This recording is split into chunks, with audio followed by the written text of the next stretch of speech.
Tapi aku mau nanya juga sih Kak, kan Kakak baru menjabat sekitar 3 bulan tadi ya. Iya. Ada merasa tantangan terbesar nggak sih ketika mengemban amanah sebagai Ketua Pemuda Kalimantan gitu?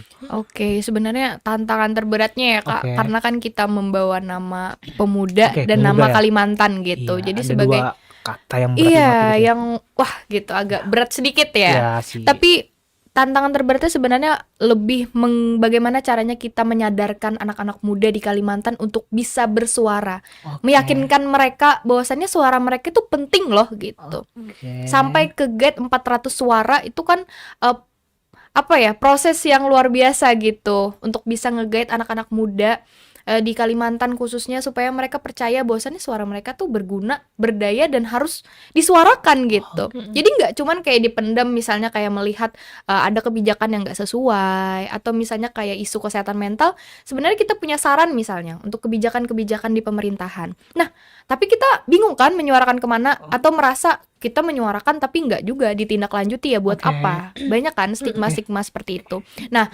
kami beban dan agak bukan beban tapi tantangan tersendirinya adalah untuk bagaimana caranya pemuda itu bisa sadar gitu. Bahwasannya suara mereka itu bisa bermanfaat banget. Oke, menyinggung soal suara Kak ya.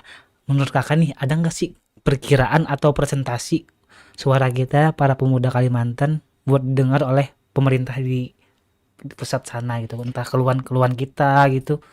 Bisa nggak sih Kak kira-kira gitu? Oke, tentunya kalau kami sendiri ya fokus Oke, ke lokal dulu gitu. Bagaimana oke. cara kita menyuarakan isu-isu lokal gitu.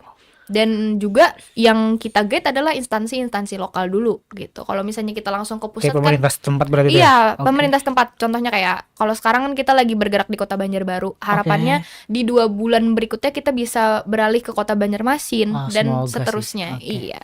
Biar banjir dapat teratasi kayak Betul. semoga. Kemarin kami juga sempat membuka kolom pendapat sih di Instagram. Oke, Kalau misalnya, tapi itu boleh anonim gitu. Kayak Mhm. apa sih aplikasi yang Iya. bisa anonim itu kan Iya. ya? oh, oke, Iya, oke, jadi oke. kami kemarin buka pesan di Instagram bagaimana peran pemuda atau bagaimana pendapatmu melihat Kota Banjarmasin Mhm. khususnya, Aman. apalagi mahasiswa Universitas Lambung Mangkurat yang Tuh. merasakan jalanan kayu tangi yang banjir. Iya, jadi Nah, wahana air dadakan dong ya. betul.